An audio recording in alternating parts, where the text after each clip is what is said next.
Good afternoon my dear student. Class শুরু করব কোনো রকম গল্প বা কথা না বলে, কেননা সময় এখন মানুষের কাছে যেমনই থাক না কেন, আমার প্রত্যেকটা স্টুডেন্টের কাছে সময় কিন্তু খুব কম, কারণ এখন প্রচুর তাদেরকে পড়াশুনো করতে হবে এবং পারফর্ম করে সামনের দিকে এগিয়ে চলতে হবে। কোনো রকম উৎসব বা মানে আনন্দ আয়েশ করার এখন একদম সময় নেই তোমাদের। তাই প্রত্যেককে আমার বলার যে তোমরা আরো বেটার পারফর্ম করার চেষ্টা করো, ঠিক আছে? তো আজকে তোমাদেরকে আমি যেটা করাবো, হিট অ্যান্ড টেম্পারেচার, এই চ্যাপ্টারে যাবৎকালে যা পিওয়াইকিউ বিভিন্ন সালে যে এক্সামগুলো এসেছে সেইগুলো নিয়ে কিন্তু আজকের ক্লাসটা হবে। তো তাছাড়াও কিছু ইম্পর্টেন্ট কোশ্চেন এর মধ্যে থাকবে। খুব স্পিডের সিরিজটা আমরা চালাবো, আমরা বুঝে নেবো, তোমরা অ্যান্সার দেওয়ার চেষ্টা করবে, না পারলে আমি আছি। এইভাবে একটা সমন্বয় সাধন করে আমরা এগিয়ে চলবো সামনের দিকে। তো আমি আর কথা না বলে শুরু করছি আজকের class. Okay my dear students, চলো আমরা ক্লাস শুরু করি। প্রথম কোশ্চেনটা আমরা দেখে নিই, হিট অ্যান্ড টেম্পারেচারের উপরে আছে। What temperature will Celsius and Fahrenheit scale show similar reading? মানে কোন তাপমাত্রায় একই রকম তাপমাত্রা শো করবে, মানে রিডিং একই রকম রিডিং শো করবে। এটা তোমরা অনেকবার অনেক পরীক্ষাতে দেখেছো, এরকম কোশ্চেন এসেছে। তো অপশন হচ্ছে 100°C, 0°C, -40°C আর 40°C। তোমাদেরকে আমি এই রিলেটেড একটা কথা আমি তোমাদেরকে বলেছি, C/5 = F-32/9, এই যে ফর্মুলাতে ফেললেই তুমি বুঝতে পারবে যে -40° যদি মানে করো, -40°কে যদি তুমি কনভার্ট করো, তাহলে দেখবে এই ফর্মুলা অনুযায়ী মানে 0° আর মানে -40°তে কিন্তু কি হবে, মানে একই হবে রিডিংটা। বুঝতে পেরেছো? এটা নিশ্চয়ই জানো তোমরা, পারবে করতে তোমরা। এই ফর্মুলা করলে কিন্তু তুমি অঙ্কটা পেরে যাবে, মানে এগুলো তুমি জানো, সেই ছোটবেলা থেকে এই অঙ্কটা পরীক্ষাতে আসছে, বারবার করে আসছে। তাহলে করে দেবো নাকি? পারবে প্রত্যেকে, তাই তো? চলো তাহলে কত ডিগ্রিতে দুটো স্কেলের তাপমাত্রা রিডিং একই দেখাবে? -40°। একটা যে কোনো একটাকে তুমি করে ধরে তুমি করতে পারো, C=F ধরে নাও, দিয়ে পারবে, দেখবে। পারবে তো সবাই? তাড়াতাড়ি বলবে। পরেরটায় চলে যাচ্ছি আমি। What is the measure room temperature on the Kelvin scale? Kelvin scale room temperature মানে সাধারণ তাপমাত্রা, যেটা ঘরের তাপমাত্রা থেকে ধরা হয়। সে ঘরের তাপমাত্রাকে যেটা ধরা হয়, ঘরের তাপমাত্রাকে কত ধরা হয়? মোটামুটি 25°C ঘরের তাপমাত্রা ধরা হয়।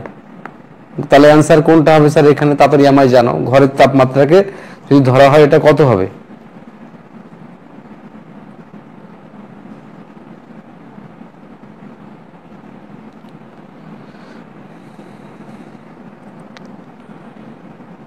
কোনটা? এটা করিয়ে দিতে হবে। তাহলে দেখো, C/5 = F- দুনিয়ার সব থেকে সহজ জিনিস, হাজারো এক্সাম এসেছে আগে পরে। তাহলে C/5 হচ্ছে, এখানেও সি ধরে নাও, এটাকে একটাকে সি ধরে নিয়ে করতে হবে। তাহলে 32/9। এবার ক্যালকুলেশন করো, ক্যালকুলেশন করলে তুমি 9C হয়ে গেল। 9C হচ্ছে কত? 5C মাইনাস হচ্ছে 32, মানে 160। তাহলে এই পাশে চলে এসো, সি মানে একটা সি যদি এ পাশে নিয়ে যদি চলে এসো, তাহলে 4C মাইনাস কত হচ্ছে? 160। C হচ্ছে কত? -40°। বুঝেছো? এটা তো করানো লাগে না, তাও আমি করিয়ে দিচ্ছি তোমাদেরকে।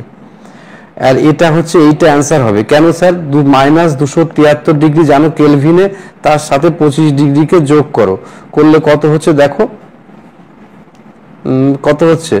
298 কেলভিন হয়ে যাচ্ছে। কেলভিনে কিন্তু ডিগ্রি কথাটা, এটাও একটা কোশ্চেন পরীক্ষাতে আসে, ডিগ্রি কথাটা কেলভিন স্কেলে ব্যবহৃত হয় না, ঠিক আছে? কেলভিন স্কেলে ডিগ্রি কথাটা ব্যবহার করা হয় না। কেলভিন স্কেলটা খুব ইম্পর্টেন্ট, কারণ আমরা যেহেতু অঙ্ক যখন করব, তখন বেশিরভাগই আমরা কেলভিন স্কেলে ওটাকে ডাইভার্ট করে নেবো, নিয়ে আমরা অঙ্ক করব কিন্তু, মাই ডিয়ার স্টুডেন্ট, ঠিক আছে?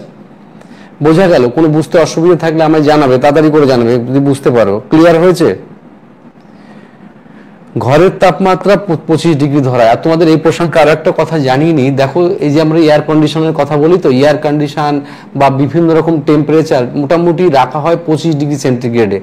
আর 25°C যখন থাকবে বায়ুমণ্ডলে তখন দেখবে আরামদায়ক হয়, বেশ ভালো লাগে।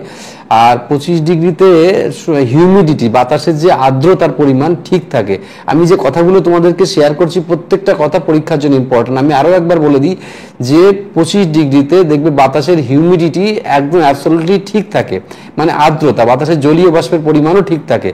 তাই 25°টাকে একটা আরামদায়ক টেম্পারেচার হিসেবে ভাবা হয়। তাই দেখবে যারা এসিতে থাকে দেখবে 25, 24, 23 এরকম ডিগ্রি সেন্টিগ্রেড তারা এসিটাকে রান করায়, তাতে ঘরের তাপমাত্রা যদি 25°তে আসে তাহলে সুবিধা হয়। দেখো আমাদের এখানে, আমাদের যে ডিজিটাল রুমে এসি চলছে, এখানে দেখো আমরা 24, এখানে দেখো আমরা 25°C দিয়ে রেখেছি। খেয়াল করে দেখো, তোমরা দেখলে বুঝতে পারবে কেন 25°C দিয়ে রেখেছি।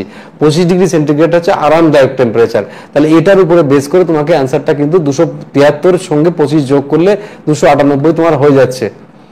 ক্লিয়ার হয়েছে? তুমি দেখতে পাচ্ছ না, আর একটু জুম করলে দেখতে পাবে। ঠিক আছে, মানে আমি আমার কথা শোনো। ঠিক আছে, চলো। আর হয়ে গেলে আমাকে একটা ক্লিন সিট বা ছাড়পত্র দিয়ে দাও, আমি পরেরটাই খুব তাড়াতাড়ি যেতে পারি, না হলে তো থেমে থাকবো তোমাদের কাছে। তাই মরা পাহারা দেওয়া হয়ে যাবে। মরা পাহারা দিয়ে তো কোনো লাভ নেই জগতে, এগোতেই হবে, আমাদের এগোনোটাই ধর্ম। Sorry, cryogenic. ক্রায়োজেনিক মানে অ্যাকচুয়ালি যে বিজ্ঞানটা মানে কম তাপমাত্রা নিয়ে যে বিজ্ঞান, তাকে আমরা বলি ক্রায়োজেনিক। কম তাপমাত্রা সংক্রান্ত যে বিজ্ঞান তাকে আমরা বলি ক্রায়োজেনিক্স। তো ক্রায়োজেনিক্স এটা বিরাট মানে ইম্পর্টেন্ট জায়গা। এটা লো টেম্পারেচারকে নিয়ে এই যে বিজ্ঞান তাকে বলা হয়। ঠিক আছে, তো এখন লো টেম্পারেচারকে নিয়ে বিজ্ঞান বলা হয়। তোমাদের এই প্রসঙ্গে আমি অনেক কথা বারবার করে বলেছি যে লো টেম্পারেচার মানে কিরকম লো টেম্পারেচার। ধরে নাও মানে -150°C তাপমাত্রায় নিয়ে যে বিজ্ঞান চর্চা করা হয় তাকে বলা হয় ক্রায়োজেনিক্স। এখন প্রশ্ন হচ্ছে ক্রায়োজেনিক ইম্পর্ট্যান্ট কেন? কারণ কোথায় কোথায় ক্রায়োজেনিক্স ব্যবহার করা হয় স্যার, সেটা যদি তুমি আমায় বলো তাহলে বলবো মহাকাশ বা স্পেসে ব্যবহার করা হয়, এই মানে রকেটে ব্যবহার করা হয় টেকনোলজি, তারপরে চিকিৎসা বিজ্ঞানে ব্যবহার করা হয় এই টেকনোলজি, তারপরে ম্যাগনেটিক লেভেশিয়াতে এই টেকনোলজি ব্যবহার করা হয়। এই যে আমার একটা একটা কোশ্চেনের সঙ্গে আমি অনেক আলোচনা করে নিচ্ছি, এগুলোও কিন্তু এক একটা পড়াশোনার পার্ট, এবং এগুলো থেকেও কাউন্টার কোশ্চেন তোমাদের পরীক্ষাতে আসার বৃহৎ সম্ভাবনা আছে। ওকে প্রিয় স্টুডেন্ট, পরেরটায় চলে যাচ্ছি আমি আমার মতো করে ননস্টপ ভঙ্গিতে। সেটা হচ্ছে ফ্রিজিং পয়েন্ট। জলের ফ্রিজিং পয়েন্ট কত? জলের ফ্রিজিং মানে কততে জল জমতে শুরু করতে পারে স্যার, তাড়াতাড়ি বলতে পারবে আমায় কত ডিগ্রি ফারেনহাইটে? মাই ডিয়ার স্টুডেন্ট, একটু তাড়াতাড়ি বলার চেষ্টা করতে হবে। আমরা জানি 0°তে কি করে, 0°C সে কি হয়? আরে ভাই, সবই তো এখানে ভুল লেখা হয়ে গেছে রে বাবু। এত ডিগ্রি ফারেনহাইট, এটা বি হচ্ছে 42°F, সি হচ্ছে 34°F, আর ডি হচ্ছে তোমার 32°F। তাহলে D is the right answer. আমরা জানি 0°C সমান সমান হচ্ছে 32°F। সেই জন্য আমরা মানে যে স্কেলটা, মানে সেন্টিগ্রেডের স্কেলটা যেখানে শুরু হচ্ছে সেটা হচ্ছে 32°তে শুরু হচ্ছে এইটা। তো সেই জন্য আমাদের অ্যান্সার হচ্ছে 32° অ্যান্সার। তাই ফ্রিজিং পয়েন্ট 0 যদি হয় তাহলে সেটা 32°F অ্যান্সার হবে। বোঝা গেছে? আচ্ছা, এই প্রসঙ্গে আমি একটা কথা আলোচনা করে রাখবো না, এখন রাখবো না, পরে আলোচনা করবো, তোমরা আবার রাগ করবে আমার পরে।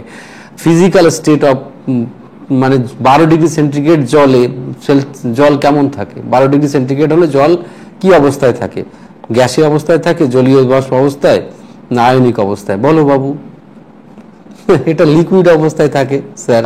এই যে আমার বোতল, যদি বলি এখানে 12°C জল রাখা আছে, তাহলে কেমন আছে স্যার? লিকুইড আছে। পরীক্ষাতে এমন কোশ্চেন আসে, আর এই কোশ্চেনগুলো না পারার জন্য কিন্তু চাকরি আটকে যায়, কোশ্চেন কিন্তু কঠিন হয় না। ঠিক আছে, চলো পরেরটা চলে যাচ্ছি। 0°C is equal to how many degree Fahrenheit? তো একবার এখানেও সেই ভুলটা রয়েছে, দেখো স্যার 100°F। আমি আবার অপশনগুলো ঠিক করে লিখছি, 30°F, আবার সিতে হচ্ছে 36°F, ডিতে হচ্ছে 32°F। কোনটা অ্যান্সার হবে স্যার? 6 মানে ডি অ্যান্সার হবে, তাই তো স্যার? তোমরা তো জানো, আমি বারবার করে তোমাদেরকে কতবার করে আমি বোঝাবো C by 5 equal to F minus 32 by হচ্ছে 9, এই ফর্মুলা।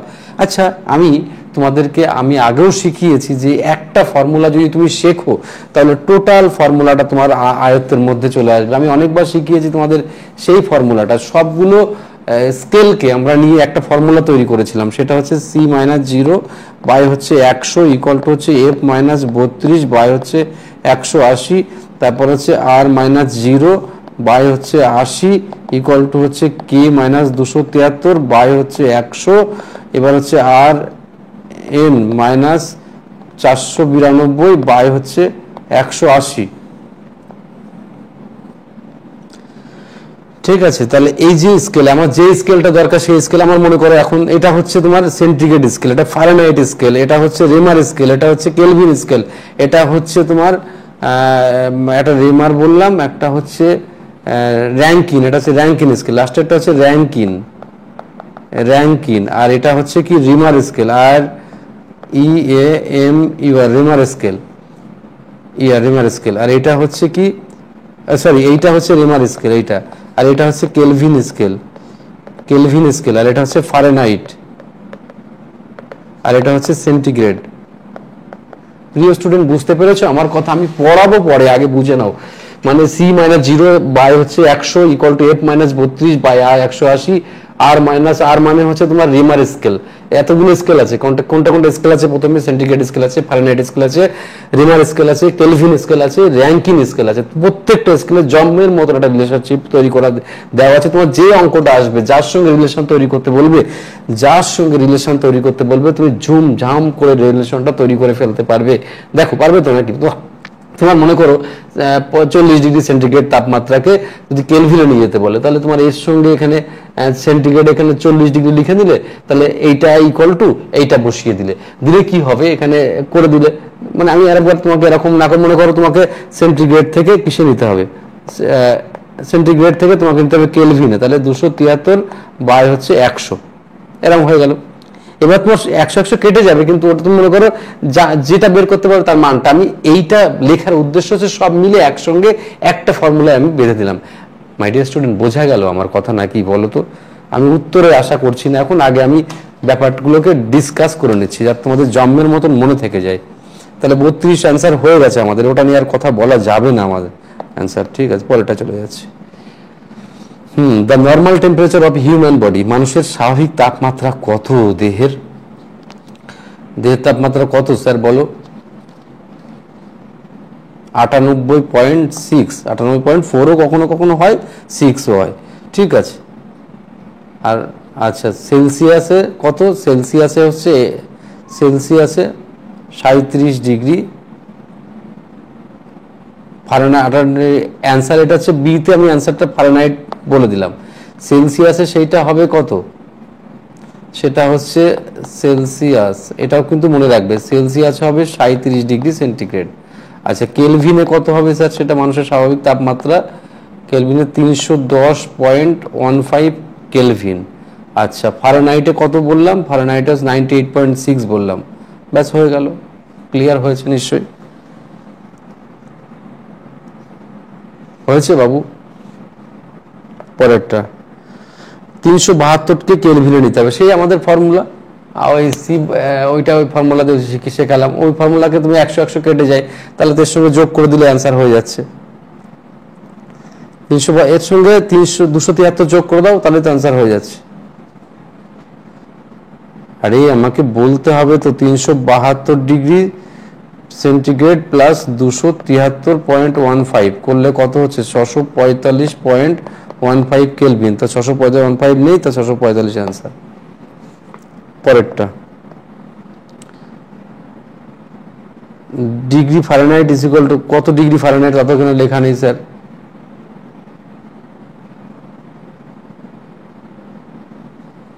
এটা কোশ্চেনটা তো ইনকমপ্লিট রয়েছে স্যার মনে হচ্ছে।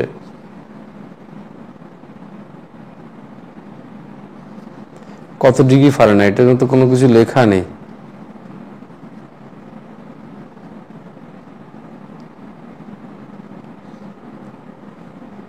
তাহলে এই অ্যান্সারটা বের করতে গেলে আমাকে উল্টো দিক দিয়ে যদি আসি, মনে করো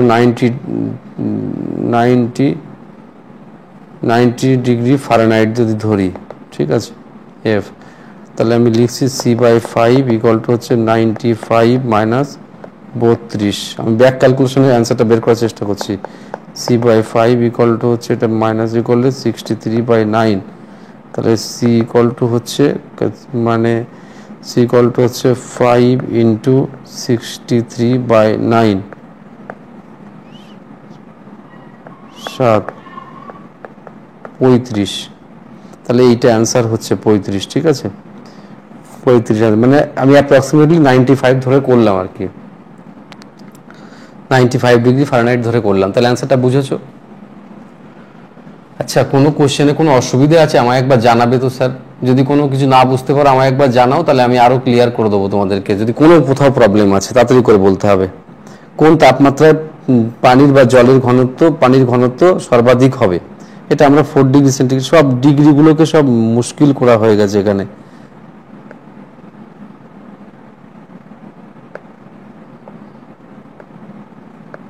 এবার দেখো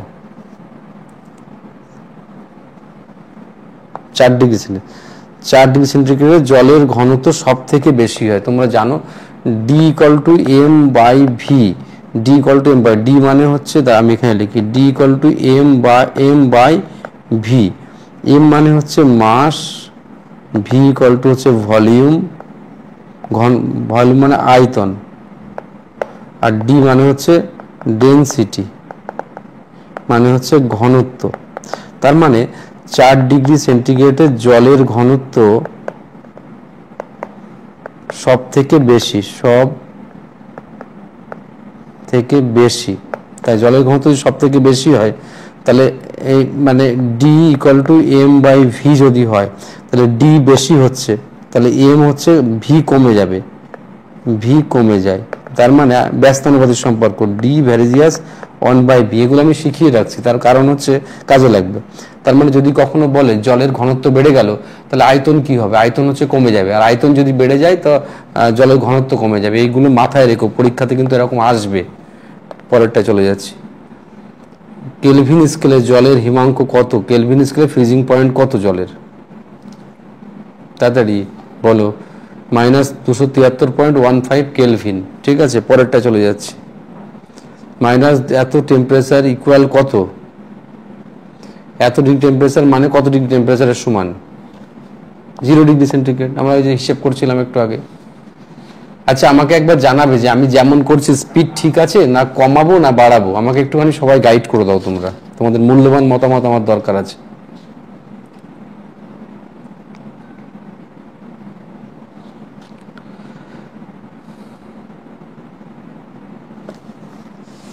তাড়াতাড়ি বলো।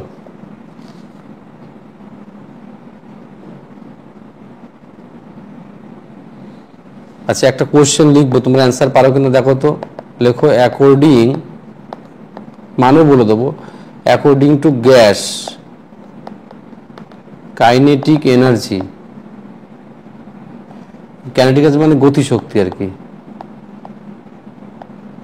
গতিশক্তি অনুযায়ী, গ্যাসের গতিশক্তি অনুযায়ী, গতিশক্তি energy theory, the absolute zero temperature is achieved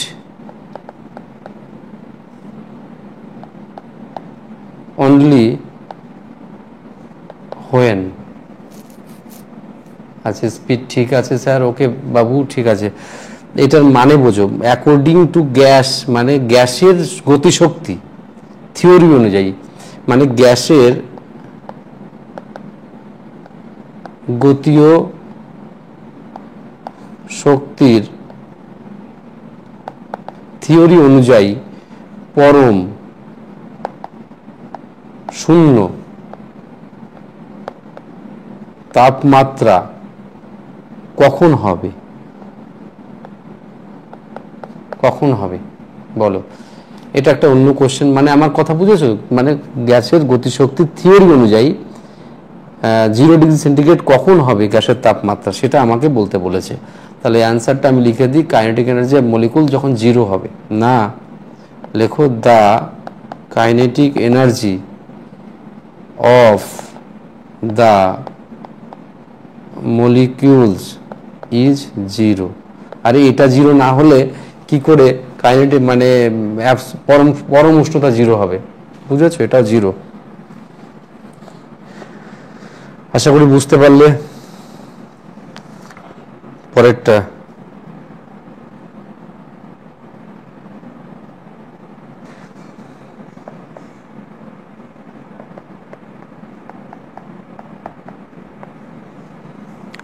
মানে ডিগ্রি সেন্টিগ্রেডের সঙ্গে 373 273 যোগ হবে, এটা তো বুঝে গেছে এতক্ষণ। তাহলে অ্যান্সার কোনটা হবে স্যার? অ্যাড। ব্যাস, সবাই পারলে ভালো লাগলো আমার খুব। পরের কোশ্চেনে চলে যাব আমি।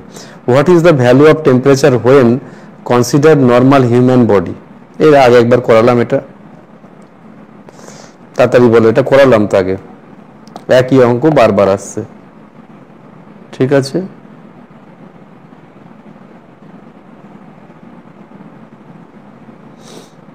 (273°K = কত? আসলে 0° ইজ ইকুয়াল হচ্ছে 273 কেলভিন। অনেকবার পড়ছি আমরা। 15। তাহলে অ্যান্সার কি হবে? D is the right answer. তো মাই ডিয়ার স্টুডেন্ট, আজকে এখানেই আমি শেষ করছি আমার আজকের ক্লাস। তোমরা খুব মন দিয়ে পড়ো।